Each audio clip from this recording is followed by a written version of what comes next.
Oi, gente, meu nome é Nayara Silva e esse é o nosso 6º episódio de Nômades na Mesa. E hoje eu tô com convidados muito especial, nós estamos aqui com as meninas com dor de barriga já, que nervosas. Letícia, que eu já conheço há bastante tempo, design interior, minha parceira da Nômade, que trouxe pra gente também, consequência, né, de uma parceria aí, a Janine, que tá vindo pro nosso time, como a Rafa diz. Rafa não tá hoje aqui na gravação, mas ela tá nos bastidores. Tô aqui! Então, a Janine vindo pro nosso time. E o Douglas, é um prazer receber você. O prazer é meu. É teólogo, né, e psicanalista para tentar nos ajudar, vamos dizer assim, a nos entender um pouquinho nessa época. Meninas, bora? Bora. Pronta? Não.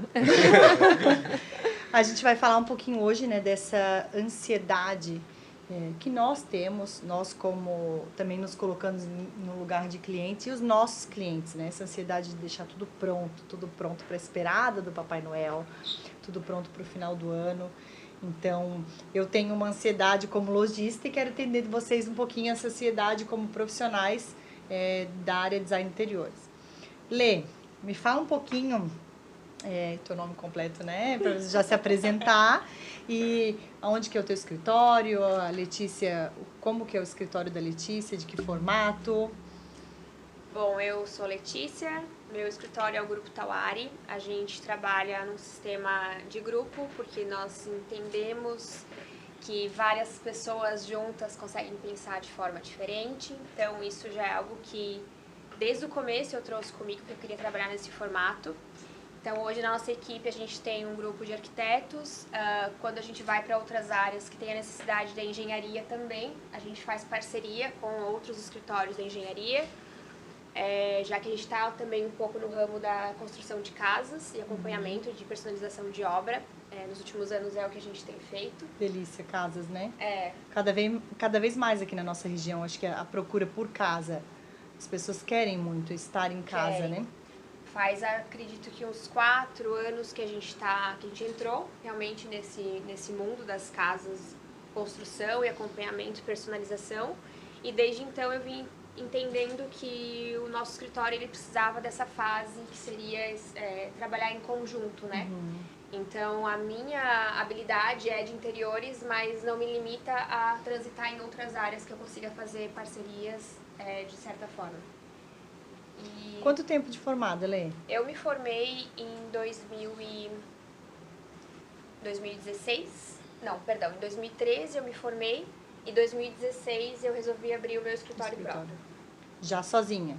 Sozinha. E aí formando parcerias? Na época eu tive investidores comigo, que foi a minha irmã e meu cunhado. Foi na época que a gente se conheceu, Foi. então, que você tinha um espaço, o espaço ali na terceira? Na terceira avenida. A gente abriu um espaço. Eu não tinha muita coragem, daí veio 2 corajosos atrás de mim. Sempre tem alguém para dar um empurrãozinho, né? Eu até então não tinha muita coragem, assim, de abrir o meu espaço próprio. Às vezes a gente fica nesse medo, assim, de não acreditar no que a gente faz.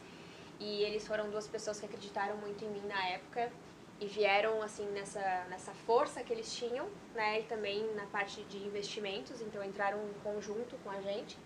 E ali a gente abriu, eles ficaram 1 ano comigo. E aí depois eles entenderam que eu podia voar sozinha. Daí eu fiquei sozinha no escritório e desde então... Às vezes não, na maioria das vezes nós precisamos de um empurrãozinho, né? Alguém para dar aquela cutucada e dizer, vai. E você, Janine, conta um pouquinho pra gente como que é a Janine, quanto tempo tá formada? Eu tô no segmento de interiores em Balneário Camboriú, já vai fazer uns 16 anos. Bastante tempo. Eu gosto muito da parte de interiores, seja comercial ou residencial, essa parte de construção. Passa Deixa para os colegas.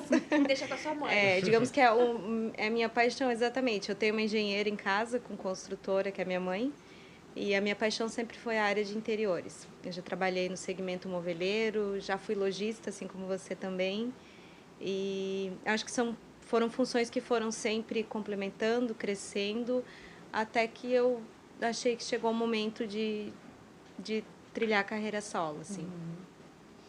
E você, Douglas, conta um pouquinho pra gente o que o Douglas faz, que pode nos ajudar.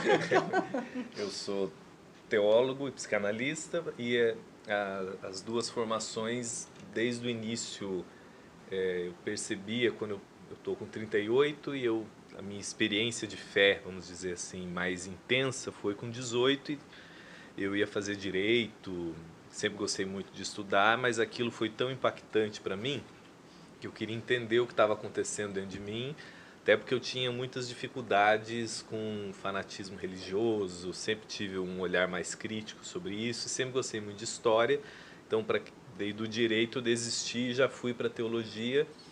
E dentro do seminário teológico eu tinha acompanhamento de psicólogos com cuidado terapêutico daquele, especialmente o primeiro ano que era interno, né? Era internato, assim, era um seminário 24 horas. E ali eu via o quanto que eu tinha questões que precisavam ser tratadas e que aquele ambiente e a mesma a consciência teológica me estimulava e lidava com dimensões psíquicas dentro de mim. Então, rapidamente, isso me despertou para a psicologia, para o aconselhamento. Dentro da formação teológica, eu tive aconselhamento pastoral, então, mas eu quis me aprofundar naquilo, estudando muita filosofia e teologia, eu via que existia dentro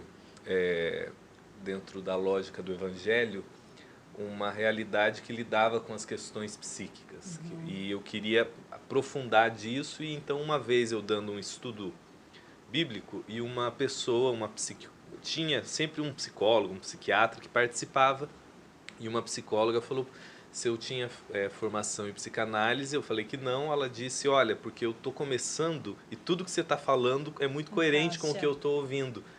E aí aquilo me despertou, e eu sou casado com a Janine, e a Janine me perguntou por que eu não fazia, e eu dei uma resposta meio evasiva, e ela falou, não, se você gosta, tem interesse, vai, e ali, então eu me lancei, e mesmo a psicanálise tendo seus pais, Freud, Lacan, todos ateus, eu via que eles tinham muito mais trauma religioso do que necessariamente a lógica da fé estava sendo desconstruída naquele ambiente.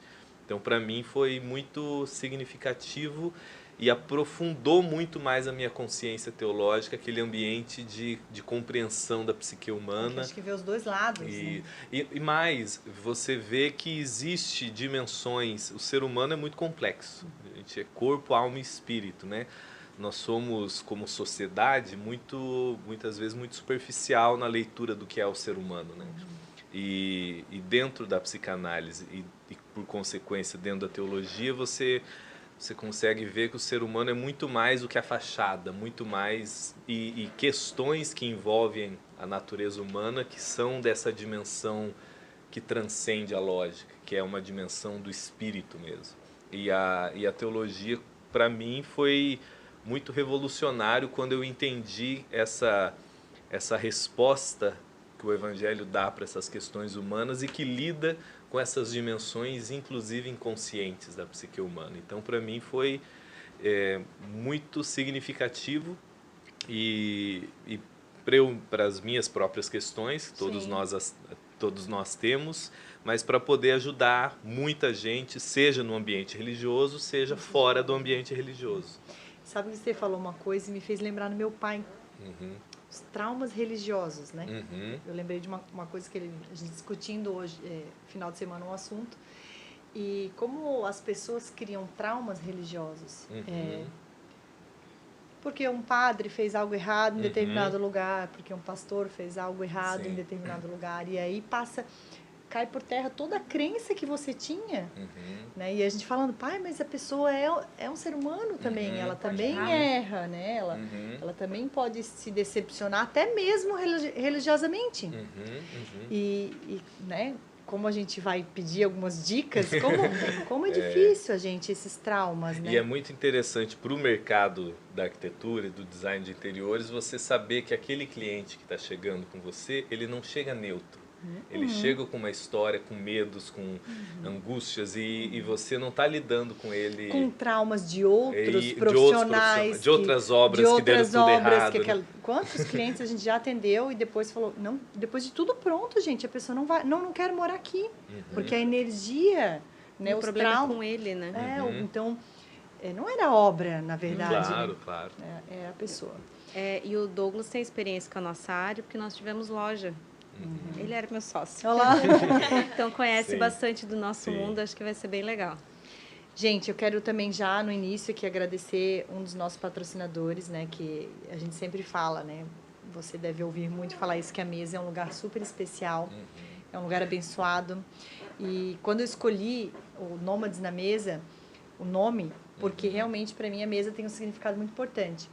E a Karina, né, do Pão Rústico, que hoje está aqui nos patrocinando com esse alimento maravilhoso. Maravilhoso. Delicioso. Então, obrigada por estar sempre comigo. Minha vizinha tem ali o Pão Rústico, tem o Mediterrâneo, que ela faz jantares maravilhosos, está sempre aqui com a gente. E daqui a pouco a gente vai dar mais uma beliscada. Foi só o início aqui, Isso. para a gente começar o nosso bate-papo. Meninas e menino, que hoje ele tá complicado, numa roda de mulheres. Não, e hoje a gente fica até meio tenso. É uma pessoa séria. O que encantam mais vocês na profissão? O que mais é gostoso, mais tem esse encantamento? Ah, eu sou design interior, mas isso aqui na minha profissão me encanta, Leo. O que você tem desse sentimento? Eu acho que cada ano que passa, desde lá de quando a gente começou, quando eu comecei a trabalhar em 2008, me formei em 2013, eu acho que cada ano vai ser algo diferente. Então, no começo era uma experiência totalmente diferente de agora, eu acho que era mais aquela parte da criação, que cada projeto era alguma coisa diferente que trazia, né? Em vários momentos foi a realização do nosso cliente. Eu acho que isso, para nós, acho que eu sempre falo então, isso. assim, em vários momentos teve isso, né? Do cliente chegar, assim, e se emocionar com o que a gente fez e ver que deu tudo certo. Eu acho que a nossa profissão e a nossa posição também vai mudando. Hoje, eu me vejo, assim, muito mais realizada, porque eu me tornei uma pessoa um pouco mais racional. Então, eu trago muito pra razão as coisas. E eu me sinto muito feliz em conseguir passar por coisas mais difíceis e resolver os problemas. Então, resolver problemas que a gente tem no nosso dia a dia com muita clareza e não deixar que isso atinja para os nossos clientes. Eu acho que isso é uma coisa que me motiva, sabe? E a entrega que final a gente sempre trabalha vai ser. com uma parte boa, né? De levar algo gostoso, bonito. O Everton, né? Usando um exemplo, ele é advogado, meu esposo, ele está encantado com o nosso mundo, porque é muito gostoso. É trabalhoso, tem todo o processo, tem as dificuldades, tem os perrengues, né? De uma obra. Mas, realmente, você entregar a casa para o cliente e ele chegar e o resultado final... Quando eu comecei, eu não trabalhava com obra. Né? Então, eu fui entrando em coisas um pouquinho mais difíceis, que eu acredito que hoje eu faça. E eu acho que hoje a gente passar pelos desafios de uma reforma traz, assim, essa motivação, assim, uau, eu consegui, eu posso ir além. Eu já fiz algo que é um pouco mais difícil. Eu destruí para depois ficar bonito, né? Porque Então, realmente você destrói, uma reforma você coloca uma reforma abaixo. destrói para ficar bonito. Mas, apesar de tudo, assim, ver a satisfação do cliente, ver que... Eu sempre considero, assim, que um cliente é o cliente que volta. Não é o primeiro cliente que a gente entregou. Então, eu fico muito feliz quando um cliente que já é meu se torna um amigo, depois volta para fazer outros projetos com a gente. Né? Então, a melhor indicação é o cliente que volta. É um bom sinal que ele está voltando. Eu costumo falar que a indicação, né? Aqui quando você pode falar, olha, faça com a Letícia, se consulte com o Douglas. É uma confiança, quando você afirma embaixo, vale mais do que qualquer propaganda, qualquer marketing. Com certeza. Para mim, tem muito a ver com o íntimo do cliente. Eu acho que a minha maior satisfação na minha área é conseguir chegar na essência do cliente.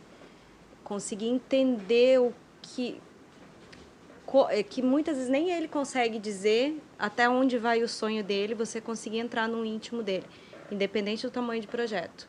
Independente de um projeto comercial, um projeto residencial, eu acho que aquele brilho no olho de, nossa, parece que você estava dentro de mim quando você fez esse projeto.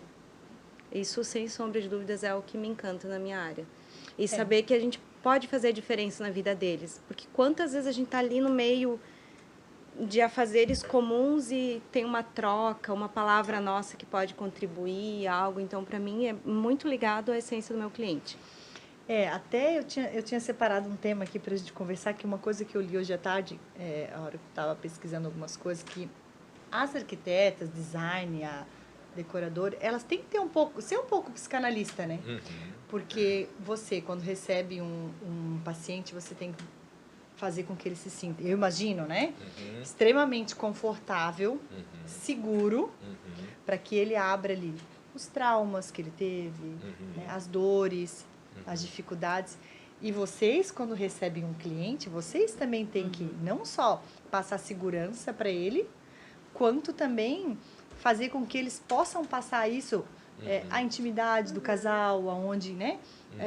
Aonde vai ficar a cama, o closet, o banheiro, vai ser 2 banheiros, vai ser um banheiro só. Acorda de madrugada, precisa de uma luz especial, são muitos detalhes. Eu lembro quando a gente ainda tinha loja, né? O quanto que às vezes numa consulta terapêutica, vamos dizer assim, a pessoa ela tá ali para falar dela, vamos dizer, intencionalmente, propositalmente, mas quando se fala de uma obra, eu lembro quando a gente tinha uma loja, a nossa loja, e a Janine já fazia os projetos de uma família muito grande que conforme a Janine foi atendendo a eles e fazendo o projeto, você vai entrando nas fraquezas daquela família, nas dores que eles passam, Que eles nos não abrem pra quase conflitos, ninguém, né? porque você está tanto ali, e se você não entende e não tem sensibilidade para lidar e não usa aquilo contra eles, mas em favor deles, né?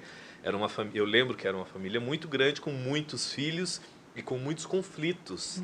E você eu lembro que no final dessa obra, a dona, a matriarca ali trouxe um perfume, acho que dos Estados Unidos para você, né? Um kit, e ficou emocionada porque ela não foi como profissional, arquiteta, designer, vocês não são terapeutas, não são psicólogos, mas vocês estão entrando num lugar de muita intimidade, que Saber talvez ouvir, né? outras pessoas não consigam perceber, né? Porque às vezes às Fica vezes muito nem eles operacional, às vezes, e às né? vezes nem eles se dão conta de quanto eles estão abrindo a intimidade deles para vocês, porque vocês têm que extrair isso do cliente. Para você extrair o que ele tem em mente, você vai extrair outras coisas junto, os conflitos, os medos, as angústias que eles estão passando, às vezes no casal, com a família, é um divórcio recente, é um filho que não conversa. Então, é um ambiente de muita beleza e um ambiente de muita exposição, né?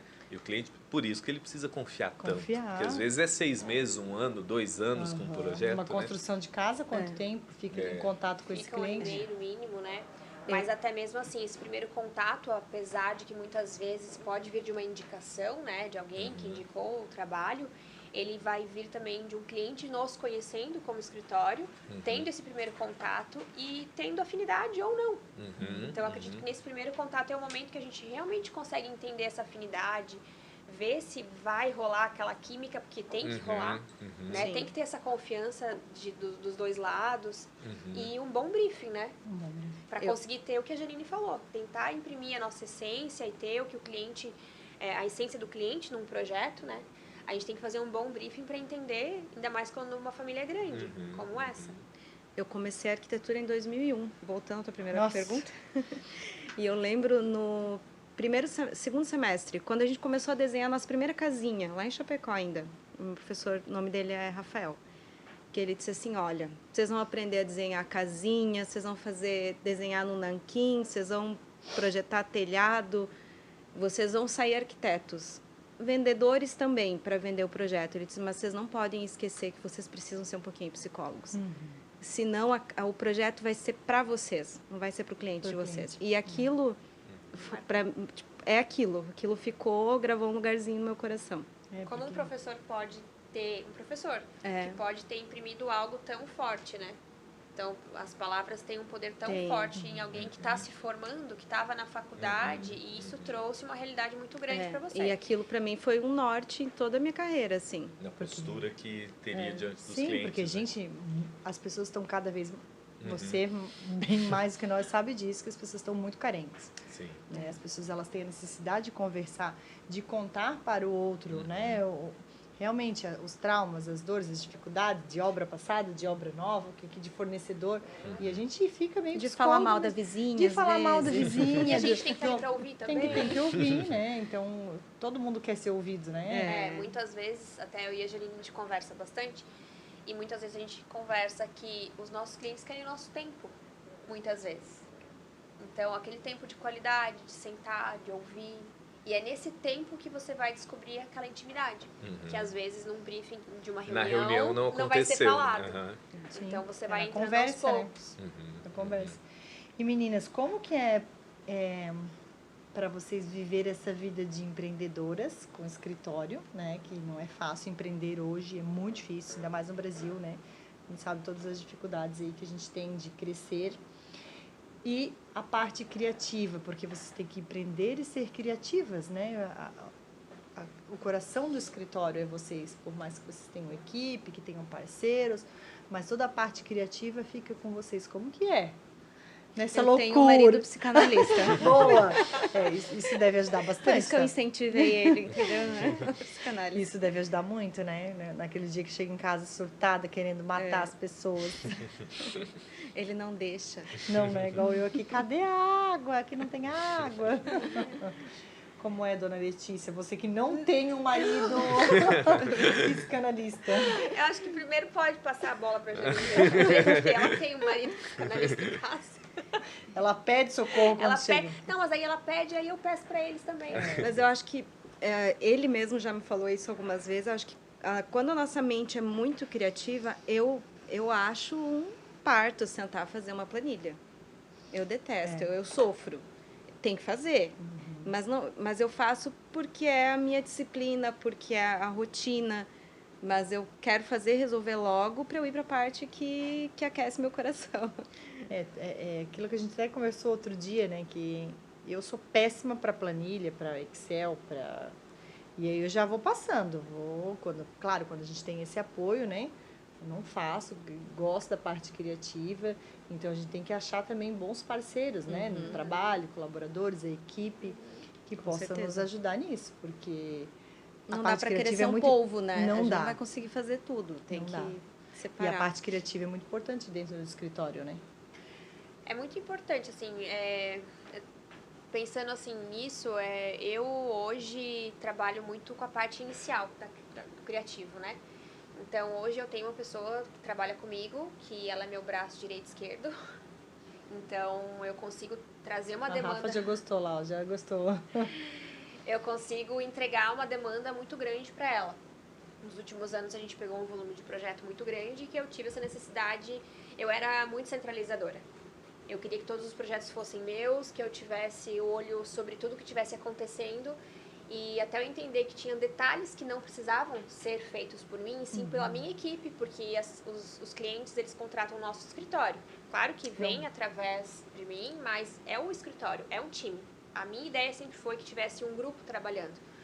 Então, sim, eu estou à frente, porém eu consigo hoje separar e estar em fases que são importantes que eu esteja, né?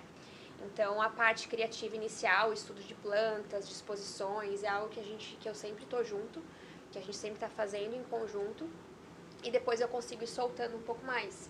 E, assim, a questão da criatividade, para mim, não é algo que entrou no escritório e surgiu apenas uma criatividade. Eu acho que ela vem numa construção de tempo, de uma viagem que eu fiz, de um local que eu estive, então...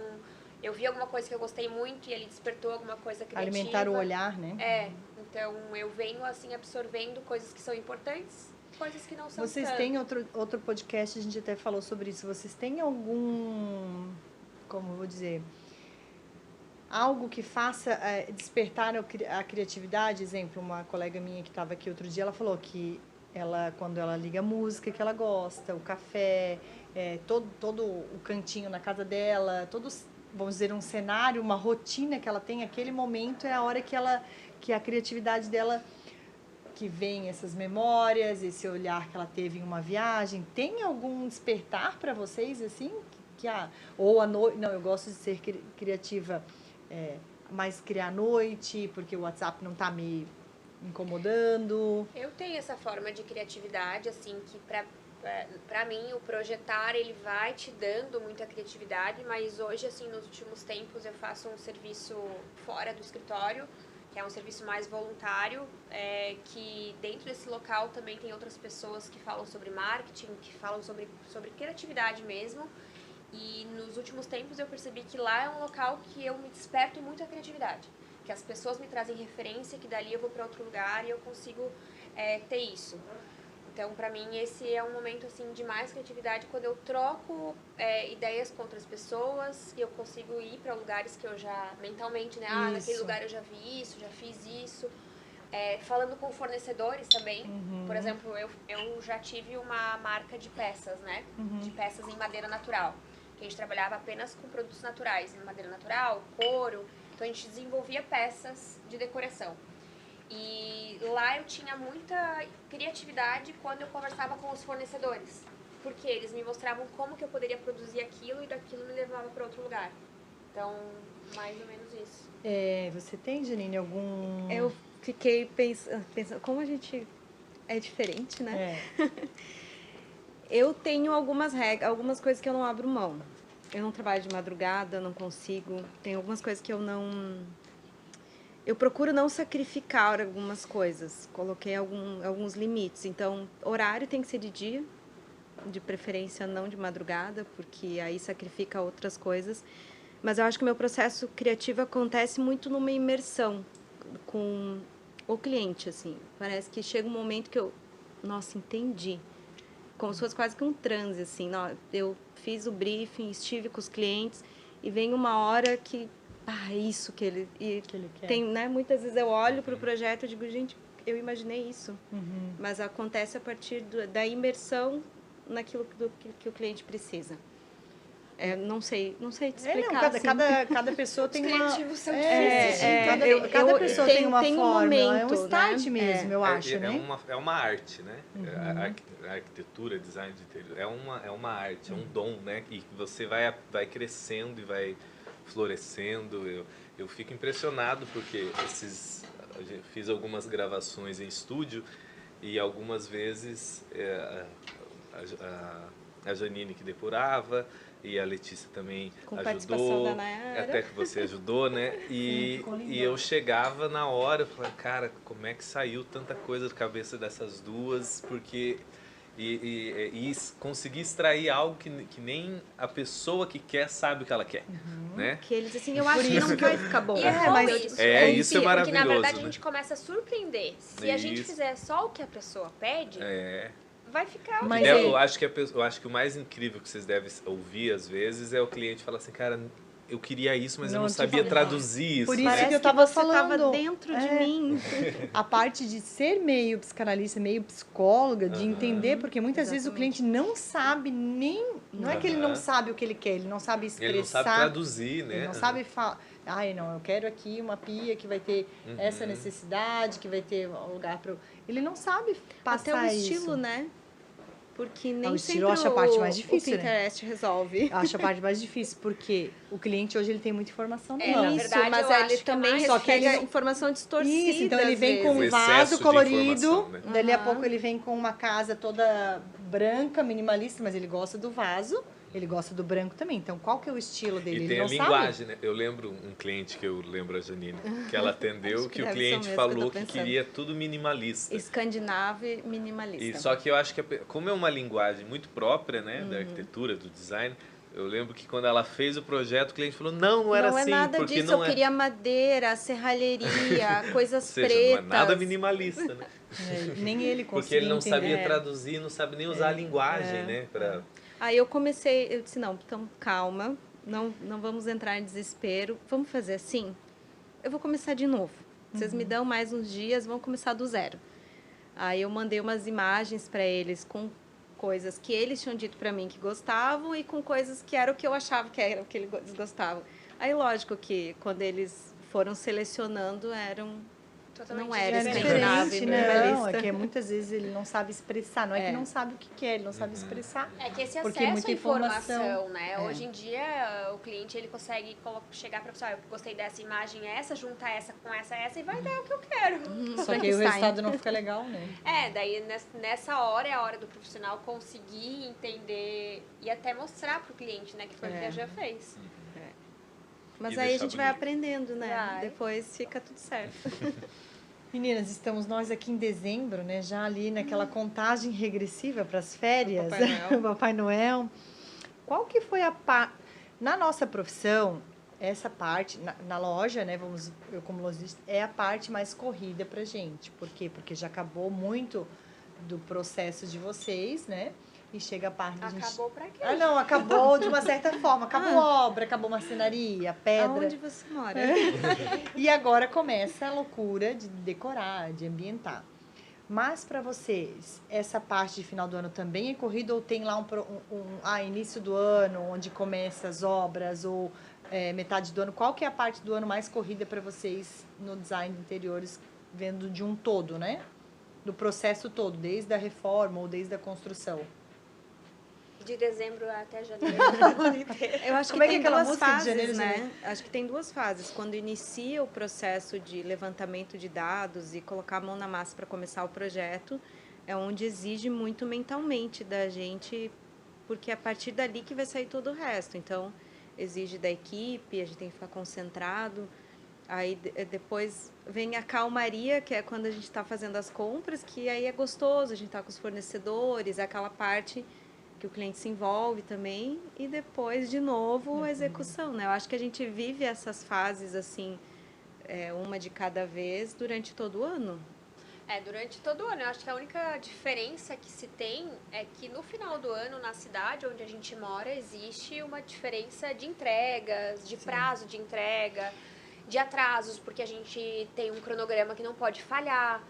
Então, a gente falha um fornecedor, o outro vai se atrasar também. Eu acho até pela questão da praia aqui em Balneário, né? Então, temporada. A temporada, né? As pessoas querem preparar a casa para o final do ano. Muitas pessoas de fora que têm apartamento aqui também, que compraram, enfim. E o nosso desafio é fazer que o nosso cliente entenda que não é papo de vendedor. Realmente, depois de julho, tudo muda. Tudo muda.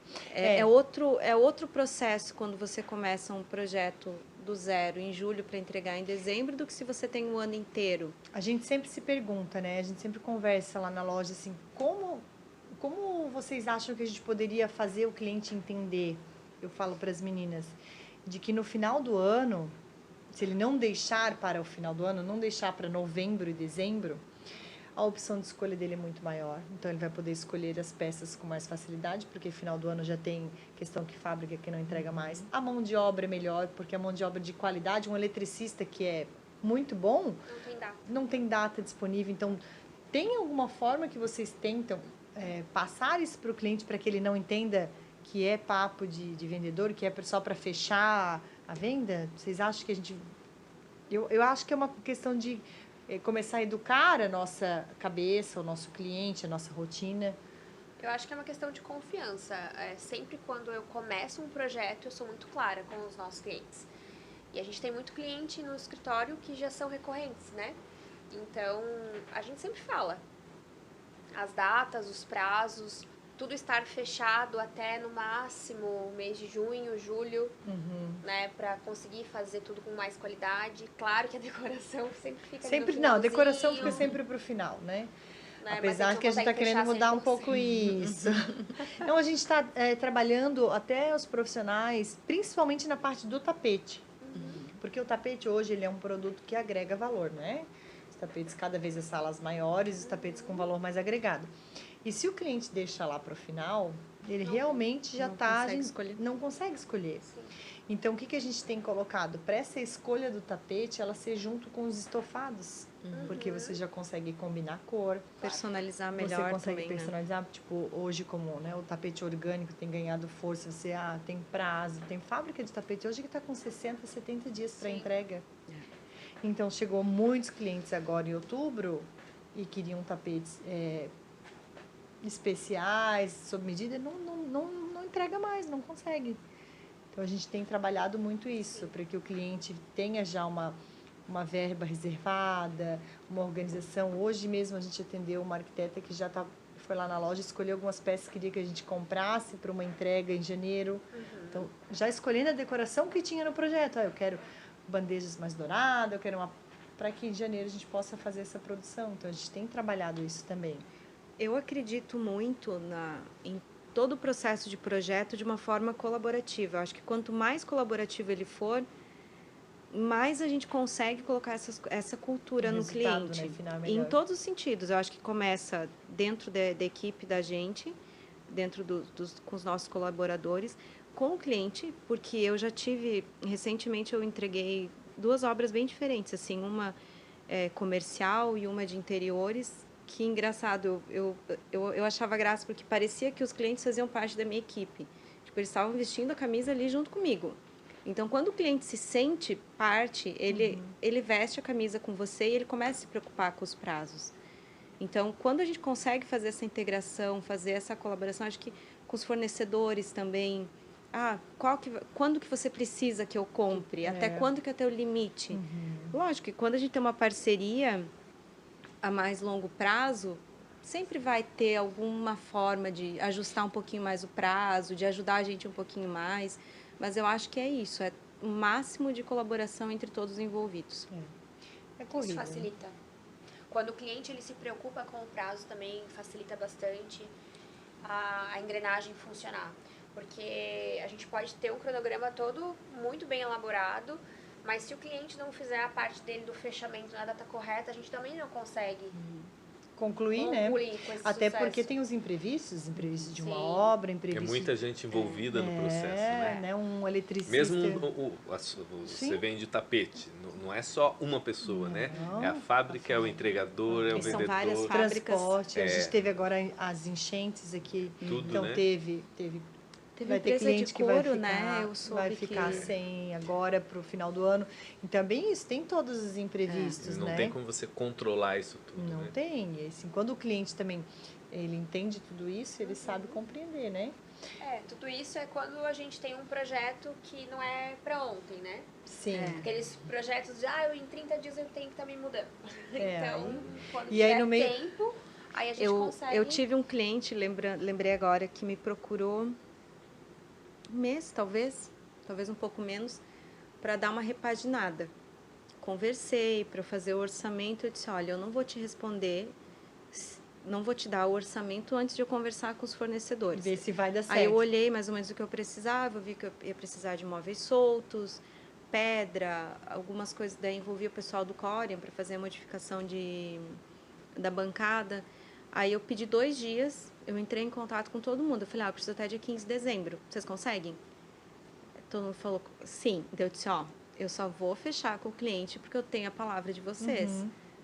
Deu certo, amanhã a gente termina. Bons fornecedores. Tá dando certo, assim, claro, toda noite eu dizia, por favor, que ninguém fale. E o cliente foi não é muito só rápido. Já tá trabalhando no limite e às vezes não é na maldade, né? E eu falei isso pro cliente, eu disse, olha, o cronograma é esse, os meus fornecedores falaram que vão cumprir, mas depende que a cada... Gente, é um caminhão que pode cada estragar. fatura que eu te mande, ela seja paga ali. A gente não dá para ficar perdendo tempo negociando, vendo outros lugares, porque são esses aqui que disseram que vão nos atender. E aí vai dar certo. Postarei fotos. Isso. E volta aí no sentido da confiança, né? O cliente precisa confiar em vocês, né? Na palavra, né? Vocês passarem essa segurança e o cliente confiar também, né? Porque eu acho que também o que acontece é que às vezes o profissional pode falhar em ficar inseguro de falar isso e perder o cliente, né? Ou falar, não vai. Dizer não. A gente Saber tem medo, dizer não, a gente tem medo claro. de dizer não, né? Até Todos porque nós. o mercado de balneário é especificamente é um mercado de alto luxo, né? Então, a maioria dos clientes são gestores, empresários e que estão acostumados a dar ordem e chegar alguém e falar, não, aqui você não consegue, aqui você não vai conseguir comprar. Às vezes pode gerar uma insegurança, né? E nessa correria, né, que agora tem mais 20 dias ainda quase, porque a gente vai fazer uma entrega de 26. Como que fica a mente do design interiores? Como tá essa cabecinha? só querendo entregar. Só contando pro dia. Só pelo dia 24. Na verdade, a gente tem uma demonstração no dia Dia 23. 23. Dia 23. A Então, gente tem uma até casa o dia grande, 24 né? estarei De dezembro? trabalhando. Tem uma casa grande, então a gente tem que... Né, dona Rafaela? Tem que rebolar, né? Esse ano eu acho que eu tô um pouquinho mais tranquila. Ano passado foi mais difícil para mim. Teve aquela chuva e eu tive uma obra grande que entrou água no fosso do elevador, então coisa que fugia totalmente do nosso controle, né? Aí foi bem difícil. Tive que pedir ajuda para os universitários aqui. Tentar desligar à noite, porque eu acho que o desafio da mente criativa é esse, que a gente não para, né? Você fica imaginando soluções, você chega em casa e se acontecer isso, o que eu faço? Então, esse ano está um pouquinho melhor, mas é difícil. É como deixar, né? Aquela dúvida, como deixar o trabalho no trabalho? Porque, até para você, Douglas, eu quero descobrir como é que você faz, porque nós, querendo ou não, o nosso trabalho tá na cabeça, mas nós temos o nosso computador, que é a nossa arma, né? Ainda ali tá... Deixamos na loja, deixamos no escritório. E você? Consegue dar o... Mas eu acho que elas também não... essa dicotomia, né? Do pessoa física da pessoa jurídica, sim, ela não é tão simples igual a gente às vezes... Especialmente no mercado que vocês trabalham, aonde... uma coisa que eu aprendi no mundo tanto da teologia quanto da psicanálise, que o seu dom é a sua fraqueza. Aquilo que é a sua capacidade que Deus te deu para servir, de criar, ali vai estar a sua fraqueza. Você quer saber qual é a sua fraqueza? Olha para o seu dom. Você quer saber qual é o seu dom? Olha para a sua fraqueza. Então, todo artista e todo design de interiores, arquiteto, são artistas, porque eles precisam criar. É a sua fraqueza, e a fraqueza geralmente de uma sensibilidade extremamente aguçada, que vai sofrer o que talvez alguém com uma mentalidade mais analítica, mais racional, não vai sofrer. Então, talvez uma pessoa de números e tabelas, a pessoa consegue 6 horas, fala, bom, deu para mim, vocês não vão conseguir. Porque vocês, isso faz, envolve muito, a emoção é muito aguçada. E você ter isso claro não imuniza você de sofrer, mas faz você perceber e buscar meios de lidar com isso. Fala, cara, eu não vou mudar isso, porque se eu mudar isso, muda quem eu sou como profissional. Tipo, eu vou deixar de ser criativa, de criar. Eu vou ter que aprender a lidar com isso, aprender a lidar com essa dimensão que eu não consigo fugir dela. Eu tenho que lidar para que ela não me controle. Eu costumo dizer que maturidade emocional não é imunização das questões e dos conflitos. É você, cada dia mais, não se permitir ser escravizado por aquilo. Deixar que aquela emoção, aquele dia difícil, aquela situação que você está mais aflito, angustiado, você percebê-lo dentro de você, você perceber a questão dentro de você e falar, cara, isso aqui não pode me controlar. Porque, às vezes, a gente, especialmente hoje com os mundos de autoajuda, onde você liga o Instagram, YouTube, você tem 15 mensagens de autoajuda de gente empoderada o tempo todo, e tudo aquilo é uma falácia, porque a maioria daquelas pessoas desligam a internet e tomam um Rivotril para dormir. Então, essa compreensão realista da existência, porque quando a gente cria essa versão tão empoderada de nós mesmos, quando a gente vai lidar com a nossa fraqueza, de que você realmente está querendo explodir aquela obra, você realmente não está suportando a voz do cliente, realmente você está querendo matar aquele fornecedor, você corre o risco de fingir que aquilo não está acontecendo dentro de você, por vergonha de sentir o que você está sentindo, o que é pior. Você vai somatizar, você vai começar a ter insônia, você vai começar a ter enxaqueca, você vai ter explosões de ira.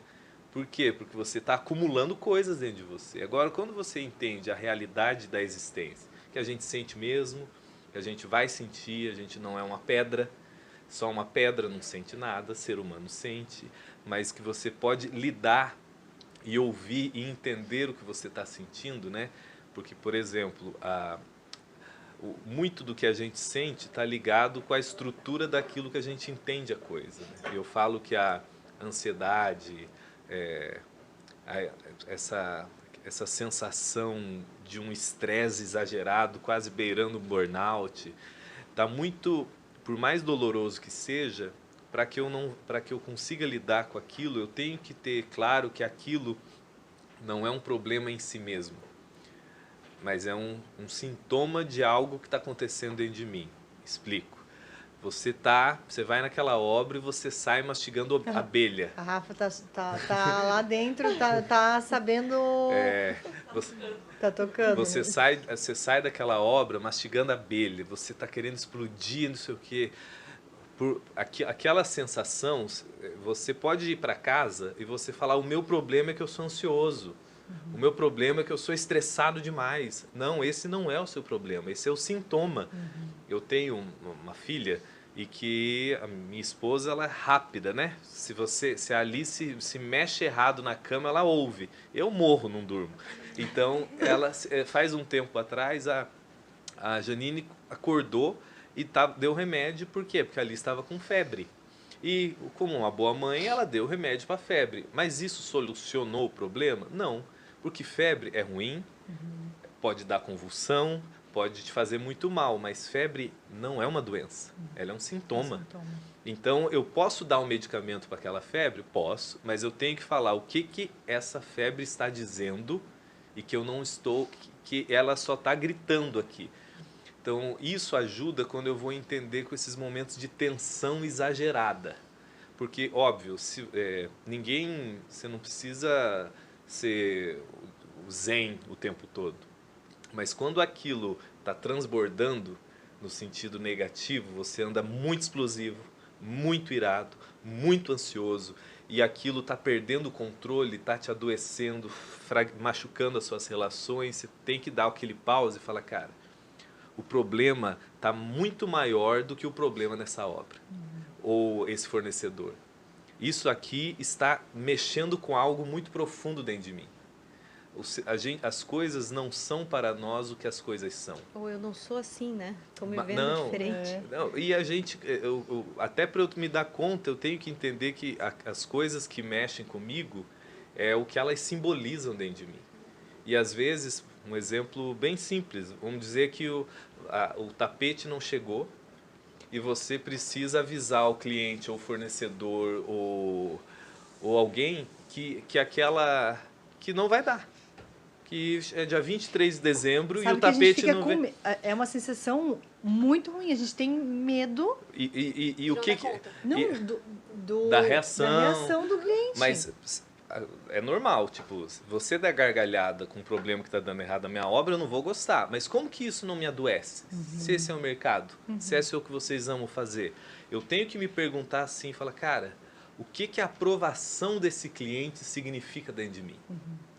Porque não são, isso é muito importante, não são as coisas em si mesmo ou as circunstâncias em si mesmo que nos devastam, mas o que a gente acredita que elas dizem sobre nós. O que a gente acredita que elas estão dizendo sobre quem nós somos. E você ter que dar uma resposta para um cliente, falar, olha, esse tapete não vai chegar, me desculpe, ou qualquer coisa assim, e a reação daquele cliente talvez pode deixar você todo doente ou fragmentado, ou enfim, porque você está acreditando que aquilo diz algo sobre você, que aquilo não é verdadeiro.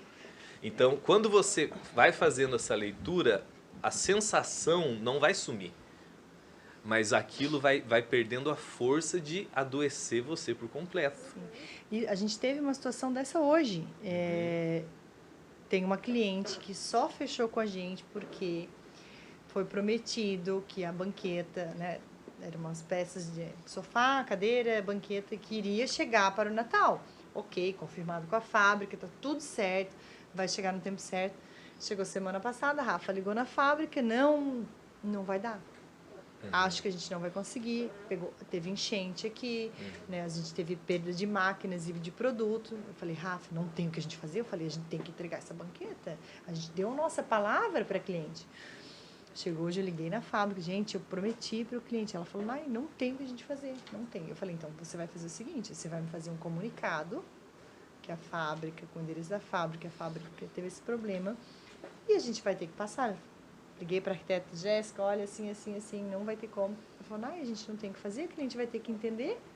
Porque é bem foge, porque é aquela coisa, no meio do caos, o que a gente pode fazer? Ser sinceros. Né? Eu acho que verbalizar, né? Em vários aspectos. Com quem precisa te dar ajuda dando essa carta, né? Com teu cliente também, ser o mais sincero possível. E depois verbalizar pedindo ajuda. Se aquilo está te afetando muito mais do que você suporta, seja com um profissional, o ideal é o profissional, né? E você ter esse olhar sobre o seu cliente, um exemplo, né? Você está construindo uma casa ou está entregando, e às vezes o cliente ser extremamente rude, explodir sobre você, por mais que o erro tenha acontecido, às vezes você errou, às vezes o pedido foi feito errado, às vezes se extraviou a transportadora, aquela desproporção daquele cliente, por mais que tenha sido com você, aquilo não é sobre você. É sobre uma questão dele. É algo que ele está projetando sobre você e talvez descontando em você angústias dele. Isso faz você enxergá-lo de forma cor-de-rosa? Não. Mas isso faz com que você não introjete aquilo dentro de você e você leve isso e acabe com o seu dia. Ou que talvez aquilo que ia demorar uma semana para você se recuperar, demore uma manhã. Você deu uma manhã, você deu uma volta, liga uma música legal, respire, medite, ore e até voltar e você entender, bom, isso faz você ter um olhar realista sobre o seu cliente, até misericordioso, de falar, cara, ele está jogando em mim coisas que não é sobre mim. Ele tem uma expectativa de se validar, de validar para os amigos dele, para a família dele, e infelizmente alguma coisa deu errado aqui, não vai acontecer conforme as expectativas dele, e a frustração que não tem a ver comigo está sendo descontado em mim. Esse olhar te dá te protege daquilo não ser guardado dentro de você olhar e falar, apesar de ser jogado em mim, não é comigo essa questão. Eu só tô na reta agora. É que é a minha vez, eu tô na vez, vamos dizer assim. Isso alivia a tensão, né? Até porque às vezes realmente aquela pessoa que está te tratando mal naquela hora, daqui a pouco vai te pedir desculpa ou vai acalmar e vai se tornar um clientaço e vai fechar outros projetos com você. Agora, se você for meramente reativo, aonde ele fez, você fez, ele cuspiu, você cuspiu de volta, você não apenas está se desumanizando, mas você está perdendo a oportunidade dele falar para outra pessoa e ele voltar a fazer outro projeto com você. Eu acho que quando a gente tem um trabalho, né, um trabalho é um cliente, e essa conexão que temos, né, entre essas coisas, né, o nosso trabalho é nosso objetivo. Eu sempre falo assim com o pessoal que trabalha comigo que nada é pessoal, tudo é por uma causa, né? Então a nossa causa é este projeto, entregar ele com sucesso e ir até o fim, minimizar sempre que a gente tenha problemas com o cliente. Não é aquela coisa que o cliente tem sempre razão, não lido dessa forma, só que eu lido da forma que eu exponho as verdades. Verdades sobre prazos, verdades sobre erros, sobre algo da obra que pode ter dado errado, mas quando eu vou com algo que pode ter dado errado, vou ir levando uma solução, para que a gente já minimize tudo isso, né? Então, nós somos humanos, acontece o erro, então eu acho que é normal erros acontecerem, mas é como a gente consegue reverter isso. Como a gente conduz isso. E às vezes a gente pode adoecer no processo, mesmo dando tudo certo. Sim. Só que tá um ambiente tão ansioso e tenso que a obra deu tudo certo, mas você chegou aos pedaços dela. Tipo, mas aí eu te pergunto, será que deu certo? Deu certo porque deu você certo cumpriu mesmo. os prazos, mas você estava tão tenso, tão ansioso, com tanto medo, descontando em todo mundo, que você fala, cara, não tem que ser assim a vida, né? Douglas, mas aí nós te perguntamos, né? Aí agora. Quando tudo dá errado e tal, será que a gente não tem que repensar, que nem você falou assim, às vezes sou eu depositando algo meu, ruim, errado, da vida, enfim, de algo pessoal, dentro de algo que pode estar dando errado, ou de fato pode estar dando errado, ou algo está acontecendo na vida dos clientes que pode ter dado errado, então são N fatos, né? Sim. E eu aprendi muito assim, nada é pessoal. Tudo tem um motivo, tudo tem um foco que é o nosso trabalho com o cliente. Eu tento muito não levar a minha vida pessoal para casa. É difícil não levar o trabalho para casa. Eu ia até perguntar Mas isso pro o Douglas. pessoal eu tento não levar. Então, se eu não tive um dia bom, se eu tive algum problema, se eu não consegui fazer, sei lá, algo que eu prezo muito. Eu gosto de fazer minha atividade física, senão parece que meu dia começou já errado. Então, se eu não consigo, aquilo parece que tá andando errado. Mas eu tento não levar para dentro do meu trabalho, né? Mas nem sempre eu consigo levar o trabalho para minha casa. Atividade física é a primeira coisa que eu abro mão. Eu não tenho esse problema. Eu também abro. Não tem esse Meu problema. marido que não escute, eu abro mão facinho da atividade. Até no meio desse pensamento, até você como psicanalista, no meio desse caos, né? Como a gente não deixar isso tomar um lado indivíduo na nossa vida? Então, a gente está lá no meio do caos, que agora a gente está no meio do furacão, não vamos dizer o caos, né? No meio do furacão. Como a gente não é porque tá dando tudo errado. Tudo errado. É só que é uma agitação. É um bom caos. É um bom caos. É uma agitação. Gente, a gente É que ama, são né? vários meses em um, né? Isso, a gente fala, vive. às vezes É uma reclama, expectativa enorme, né? mas é aquele furacão que a gente gosta. Vai, deixa pronto, vai, faz, atende Em janeiro a todo gente mundo. sente falta. Sente falta, E janeiro, nós fevereiro. somos muito acostumados com isso já. Mas como a gente não deixar isso tomar um espaço indevido dentro da nossa casa, não levar esse furacão, não levar essa irritação do nosso trabalho, do problema, da obra, né? No caso de vocês, do fornecedor, como ter essa inteligência emocional de não fazer isso refletir lá na nossa família? É que vai passar por o quanto que aquilo não está caotizado dentro de você. Você não vai conseguir performar na sua casa. Você não vai conseguir. Geralmente é o contrário. Geralmente a pessoa que você menos performa é para dentro da sua casa. Aí é onde a pessoa às vezes vai sofrer, vamos dizer assim, aquilo que você teve que performar o dia inteiro. Você não de uma forma maldosa, né? Mas você teve que usar uma máscara de tá dando tudo certo o dia inteiro para fornecedor, pro não sei quem, pro pedreiro, e você tá pedreiro que não foi, o eletricista que atrasou, o ar que deu errado. Então, você muitas vezes passou o dia tensionado e daí quando você chega em casa você descarrega ali. E é onde aquele que está ali muitas vezes vai ter que ter não adianta, não existe maturidade relacional, seja com o filho, especialmente o seu cônjuge, né? O seu noivo, namorado, sem muita conversa. A pessoa precisa saber, até para ela poder te ajudar, até para ela conseguir dar conta de lidar com aquele momento que você não vai dar conta, de você olhar e falar, bom, hoje eu vou respeitar porque a Letícia não vai dar conta hoje. Ela está no limite dela e eu vou estar aqui só para ser um fôlego para ela. Mas é importante a gente ter dentro de nós, até juntando a sua pergunta, Letícia, que o porquê que, como que isso por que isso acaba nos afetando tanto e nos mexendo tanto? O que a gente tem que ter claro é que existem dimensões do coração humano. O cara pode ser um índio na Amazônia ou um CEO em Wall Street.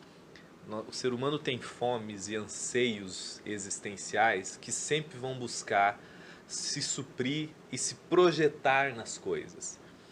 E trazendo de uma forma prática, eu acho que essa fome por ser alguém, por um senso de identidade e de valor existencial, onde a gente busca, sem a gente se dar conta, porque é um movimento, na maioria das vezes, inconsciente, a gente busca provar o nosso valor na vida.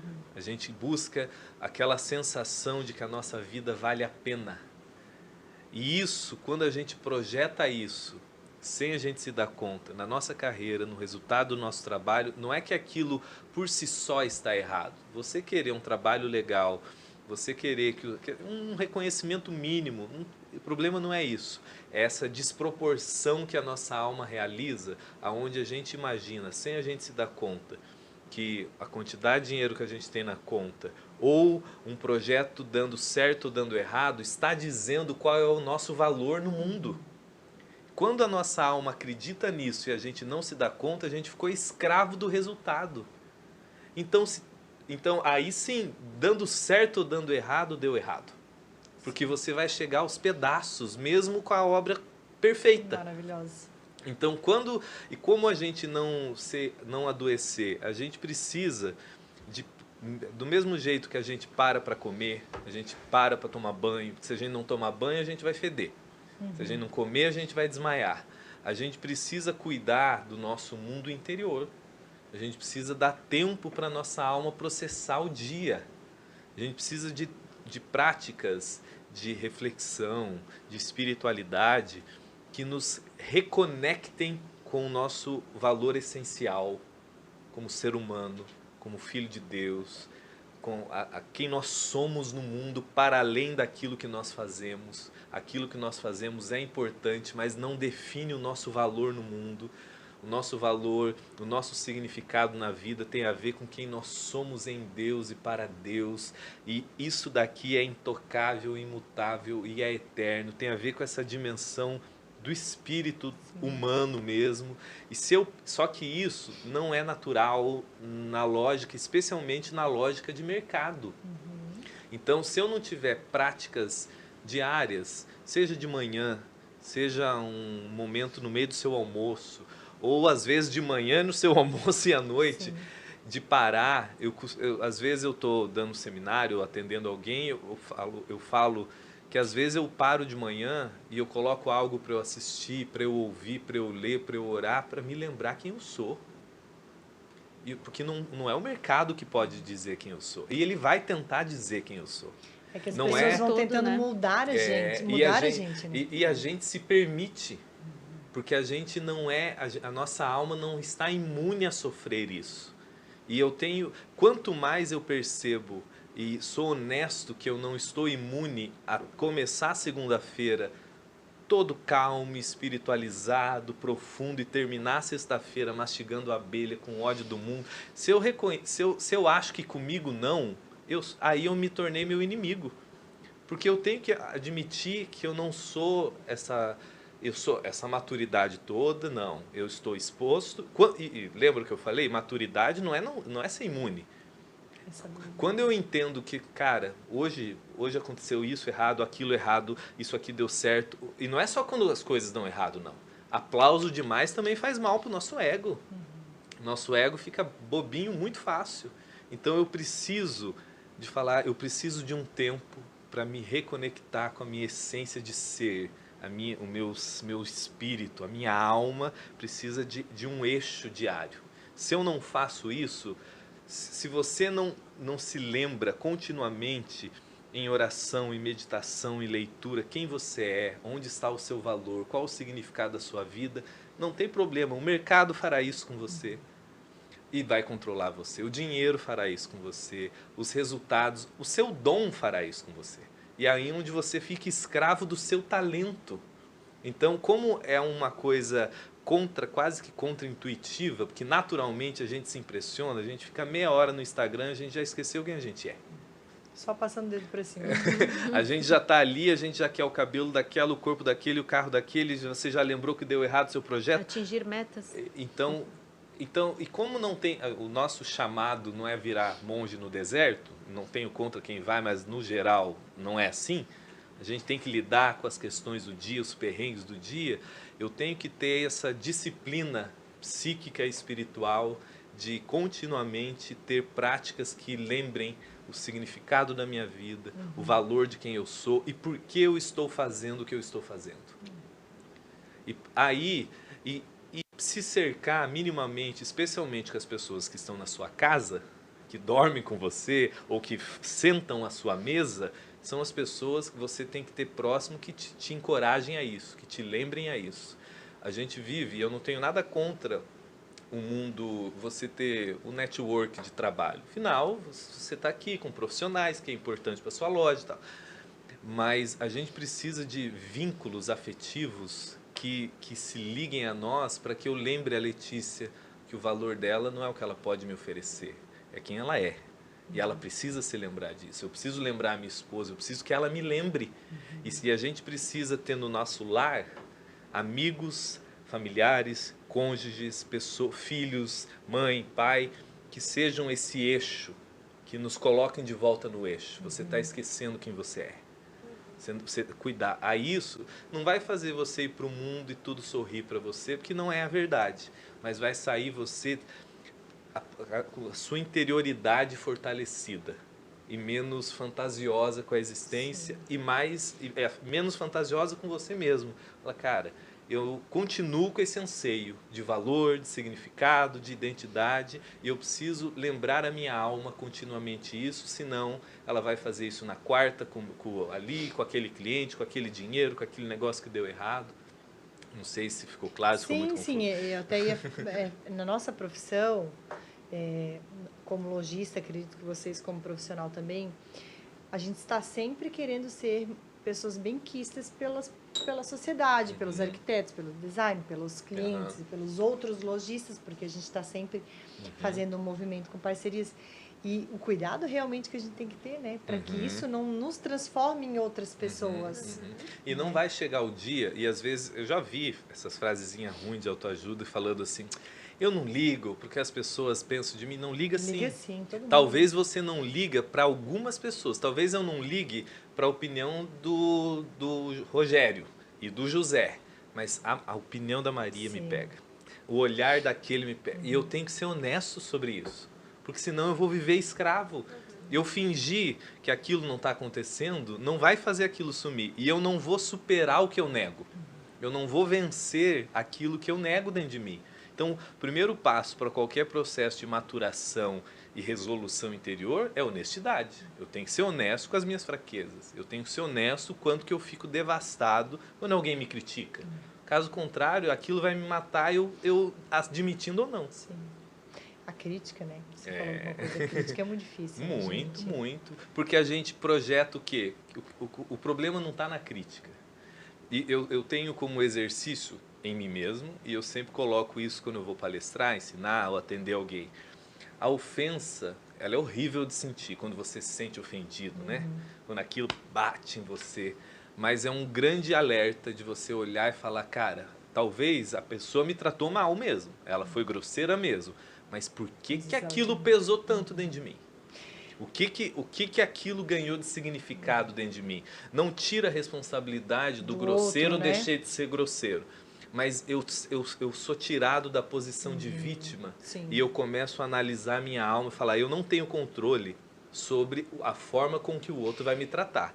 Mas eu posso começar a lidar para que eu não seja escravo de como o outro vai me tratar. Né? E até ter poder interno de falar, não, até aqui. Nós não vamos nos relacionar com você me tratando assim. Seja cliente, fornecedor, aqui tem um limite. Eu dou conta internamente de falar, é até aqui, senão nós não faremos negócio. A maturidade, a idade vai nos trazendo maturidade, claro. Ajuda, né? Porque ajuda. Tá cheio de velho não, ajuda. Vai. E claro que as ajudas, o autoconhecimento, as orações, né, a meditação, acho que tudo vai agregando, vai fazer uma somatória, né? Mas duas coisas bem difíceis que eu tenho bastante dificuldade, acredito que a maioria das mulheres tem muita dificuldade da crítica, né? E o dizer não, porque nós mulheres, nós somos pessoas mais diferentes do homem, mais durão. A mulher, vou ver se eu consigo, vou dar um jeitinho, vou ver um horário, vou ver se eu consigo te atender. E para dizer esse sim, a gente deixa de fazer outras coisas, né? Então... nós precisamos aí dessa ajuda, né, gente? Desse autoconhecimento, de saber lidar, de saber dizer não na hora que precisa. Principalmente, eu acho que com o cliente. Hoje, até a gente teve uma situação na loja, que depois nós vamos conversar. Já até sei. Que é muito difícil, porque a gente precisa vender. Claro, a loja precisa. Os boletos estão vindo, normal. Mas, né? até que ponto eu tenho que dizer sim para o cliente? Não, eu tenho que dizer não. Até aqui, como você falou, aqui é o nosso limite. É isso aqui que a gente pode. Ou é dessa forma, ou não vai acontecer. Né? Então, a gente tem que... Esse tratamento com o cliente é muito difícil, gente. Fácil, muito difícil, gente. Fácil não é, mas eu tive alguns momentos, assim, que para eu dizer sim para um cliente... Depois eu vou ter que dizer não para outros, para dar conta daquilo. Então, saber dizer não é difícil, né? É muito difícil. Claro. Mas a gente se prioriza quando a gente diz não, também algumas vezes. E a gente vai ter que diariamente tentando buscar isso. E ir atrás de ajuda, muitas vezes a gente não vai atrás de um profissional, mas nem o Douglas estava falando assim, diariamente ter o seu momento, qual é o seu momento sozinha com você, que você coloca uma música que te faz bem, ou que você faz uma leitura que te faça bem, para realmente se conectar de novo. Porque no furacão do dia a dia, às vezes acontece 1000 coisas durante o nosso dia que a gente realmente se perde. Realmente se perde tentando só fazer e fazer e fazer coisas e realizar e tentar chegar com sucesso no final. E no final do dia a gente se perdeu. Então, aquela assim, voltar, opa, essa não sou eu, essa não é quem eu quero ser, calma, e voltar pro nosso foco, né? Então, ter essa identidade muito clara, acho que a gente consegue transitar e ter assim, não, essa sou eu e quem eu quero ser. E às vezes vai acontecer de você ter algum deslize com algum fornecedor, com alguém de uma obra, e você não querer fazer certas coisas que você não acha legal, que você não acha bonito. Já aconteceu algumas vezes em obra, assim, de ter alguém tratando mal um outro e eu olhar assim, não, este é o ponto que eu jamais vou chegar. Então, coisas ruins também vieram para minha rotina, do meu trabalho, para eu olhar aquilo com mais clareza e dizer, isso eu não quero para mim. Quando eu chegar nesse ponto, é o momento que eu vou dizer não. Porque eu não vou participar de certas coisas. Sim. Não é fácil a gente lidar com o coração, com a emoção. As emoções de final de ano. Né, com a inteligência emocional que a gente... Eu sempre falo para Vicky, né, minha filha, a tua tá no COC também, né? No Energia. No Energia. No Aster, antes, tinha uma matéria que chamava a Escola da Inteligência. No Energia Eu dei palestra no Aster. Eu já. adorava. Você não tá? Não, né? Porque Acho que não. Foi o ano passado para os pais e professores. Eu achava perfeito. Esse ano não bom. teve mais, porque eu sempre falo para ela... Ele mudou, né? Virou COC. O futuro vai ser as pessoas que têm inteligência emocional, que conseguem controlar a sua mente e dizer, sim, eu estou muito brava com isso, mas eu vou reagir, eu vou parar primeiro, eu vou pensar, depois eu vou tomar ação. Né? No nosso dia a dia acontece muito. Hoje até a Rafa falou assim, por que você está tão quieta? Não, eu não estava brava, não. Eu estava ali pensando como que a gente vai dar conta, os pedidos, segunda-feira, ou 2 últimas semanas, nervosa, então eu fiquei quietinha para não explodir em um outro momento com uma outra pessoa que não tinha nada a ver com o que estava acontecendo. Então, normalmente assim comigo, né? Então, assim, a gente tem que ter essa inteligência. Eu acho que cada vez mais a inteligência emocional É fundamental. E ela não se desenvolve sozinha. Naturalmente. Você Pode precisa... ser mesmo uma criança até parar de fazer avaliação, porque no início elas ficam nervosas. Seria maravilhoso, né? A gente precisa de ajuda, né? A gente se nega, né? A ir até um profissional. Essa disposição de buscar esse crescimento da sua interioridade, né? A gente, se você falar para qualquer pessoa, cara, não sei por que eu não tô musculoso, daí você fala, você malha quantas vezes? Nenhuma.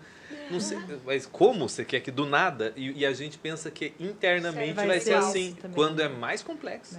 Porque tem mais, as dificuldades vêm, agora a gente tem que aprender a lidar com elas. As dores. As dores. Gente, estamos chegando ao fim. Foi um prazer receber vocês Prazer aqui. foi nosso. Acho que poderíamos ficar horas e horas, né, falando e ouvindo, não é nem dicas, ajudas, né, porque realmente quando você ouve, muitas coisas a gente ouve, os nossos maridos nos falam muitas coisas, mas quando vem de um outro profissional, é diferente quando vem de alguém. Eu tenho que ouvir o marido mesmo. Você tem os 2 em 1, né? Não, mas não é simples, não. Às vezes a Janine fala assim, por que você não me atende? Eu falei, querida, dá, né? se eu falar pra você o que eu falo às vezes pra uma pessoa, você não dorme comigo. E às vezes eu digo pra ele, Porque deixa... às vezes eu vou ser, às vezes eu sou um pouco mais firme, às vezes muito assertivo ali, e às vezes eu falei, se eu falar assim, não vai. Sabe que uma vez eu estava indo numa psicóloga que eu amava ela, Betina, né? E eu falava, um certo dia, ela me falou coisas que eu não gostei de ouvir. Claro, confortável. Agora eu vou embora, não volto mais. Não, eu falei assim, ó, Betina, não é pra isso que eu te pago.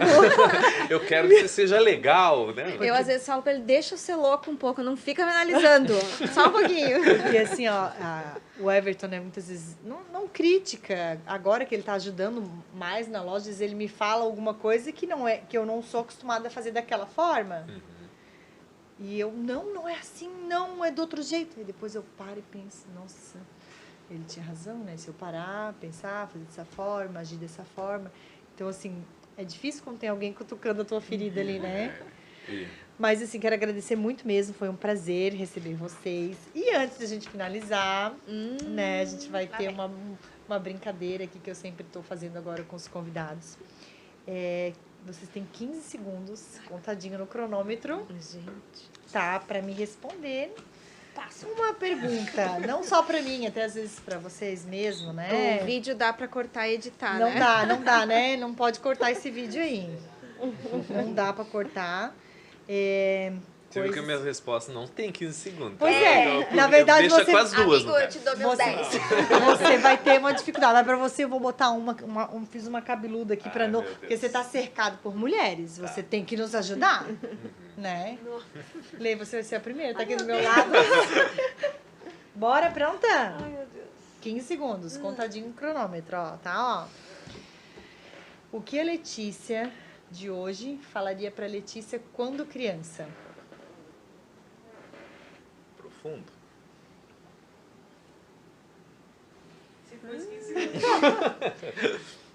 Você consegue? Só isso. Só isso. Boa. 15 segundos, menos. É isso.